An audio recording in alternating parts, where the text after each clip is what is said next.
அனைத்திந்திய அண்ணா திராவிட முன்னேற்றக் கழகத்தின் தலைவியாக, இந்திய தேசத்தின் தலைவியாக, நாளைய இந்திய பிரதமராக, தமிழ்நாட்டு முதல் பெண்மணி, தமிழ் பேசக்கூடிய இந்திய பிரதமராக, என்னுடைய இலக்கு அனைத்து மக்களுக்கும் முழுமையாக வரி நீக்கம் செய்யப்பட்ட இந்திய தேசமாக, விவசாயம் சார்ந்த, தொழில் சார்ந்த, உற்பத்தி சார்ந்த, வேலை சார்ந்த அனைத்து மக்களுக்கும் முழுமையாக வரி நீக்கம் செய்யப்பட்ட இந்திய தேசமாக உருவாக்கும் திட்டம், கல்வி மற்றும் மருத்துவத்தை முழுமையாக இலவசமாக்கும் திட்டம், அனைத்து மக்களுக்கும் முறையாக வருமான வரி சான்றிதழ் பதிவு செய்யும் இலவசமான திட்டம், இதை அனைத்துமே முறைப்படுத்தும் சட்டமாகவும், நம்மளுடைய பாதுகாப்பாளர் சட்டத்தின் கீழ் முறைப்படுத்தப்பட்டு விவசாயம் மற்றும் தொழில் சார்ந்த விலை அங்கீகார பட்டியல் அரசால் நியமிக்கப்பட்டு அரசை நேரடியாக கொள்முதல் செய்யும் திட்டம், நம்முடைய அனைத்து இந்திய அண்ணா திராவிட முன்னேற்றக் கழகம் ஆட்சி அமைக்கும் போது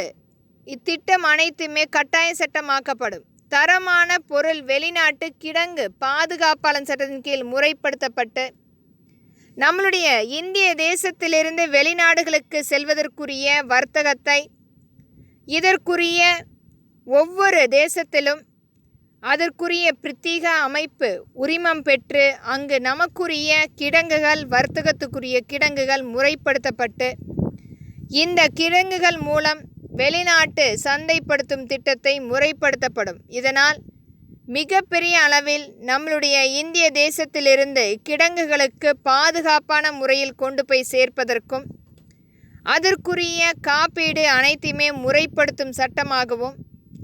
மேலை நாடுகளுக்குரிய தரமான பொருளை கொண்டு போய் சேர்க்கும் ஒரு நல்ல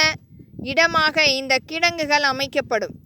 இது முழுக்க முழுக்க அந்த தேசத்துக்குரிய உரிமம் பெற்று, அங்கீகாரம் பெற்று, தரமான பொருளுக்கான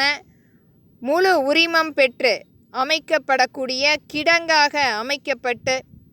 நம்மளுடைய வெளிநாட்டு சந்தைப்படுத்தும் திட்டம் முறைப்படுத்தப்படும் நம்மளுடைய பாதுகாப்பாளர் சட்டத்தின் கீழ்.